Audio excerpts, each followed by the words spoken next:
ஹரே கிருஷ்ணா. திருப்பாவை பாசுரம் 7. கீச்சு கீச்சென்றெங்கும் ஆனை சாத்தான் கலந்து பேசின பேச்சரவம் கேட்டிலையோ பெண்ணே, காசும் பிறப்பும் கலகலப்ப கை பேர்த்து வாசனரும் சூழல் ஆட்சியர் மத்தினால் ஓசைப்பட தயிரரவம் கேட்டிலையோ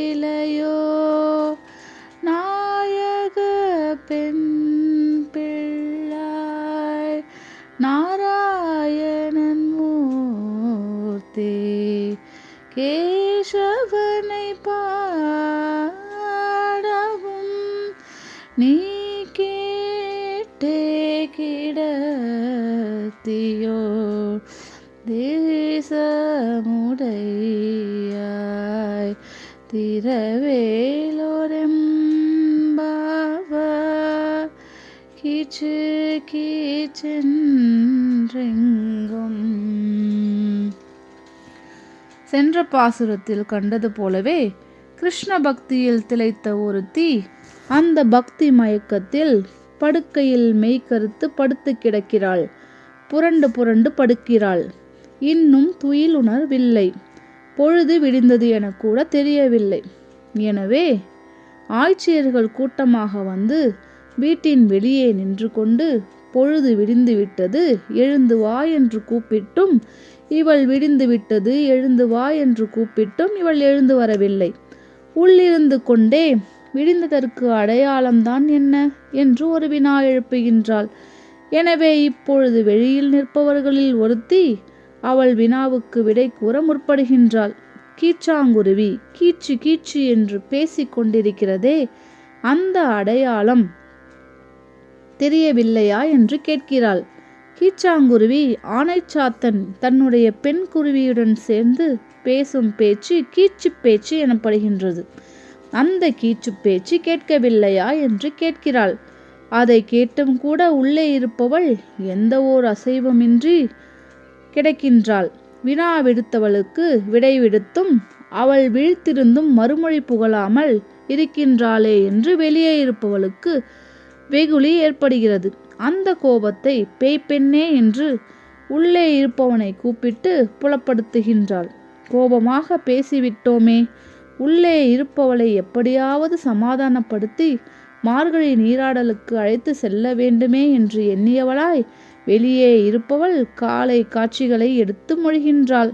முதலாவதாக நறுமணம் கமழும் எண்ணெய் பூசிய கூந்தலை உடைய ஆய்ச்சியர்கள் மத்தினால் தயிர் கடையும் ஓசை உன் காதில் விழவில்லையா என்று கேட்கின்றாள்.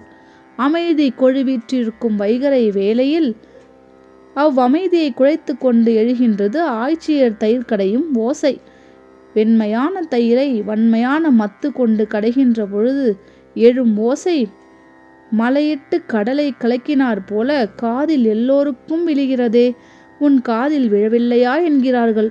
இந்த ஆய்ச்சியர்கள் தங்கள் மார்பில் காசு மாலை என்ற அச்சுத்தாலியும் ஆமைத்தாலியும் அணிந்திருக்கிறார்கள்.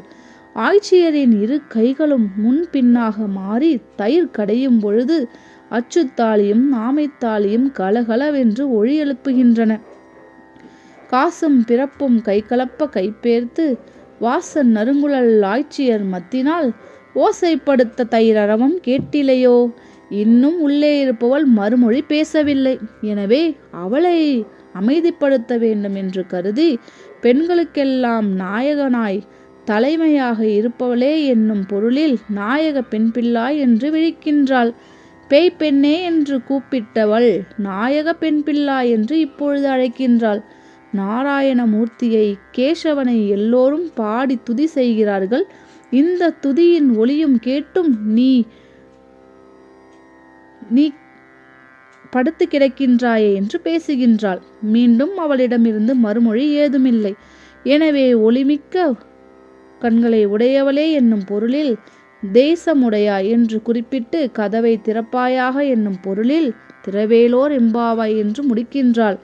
இந்த திருப்பாசுரத்தில் கீச்சாங்குருவியின் கீச்சு கீச்சு ஒளி, ஆய்ச்சியர் தயிர் கடையும் ஓசை, கேசவனை பக்தி பரவசத்துடன் பாடும் ஒளி ஆகிய 3 ஒளிகளை கேட்டே உள்ளிருந்தே உறங்குகின்றாயே, கதவை திறந்து எழுந்து வா என்னும் கருத்து புலப்படுகின்றது.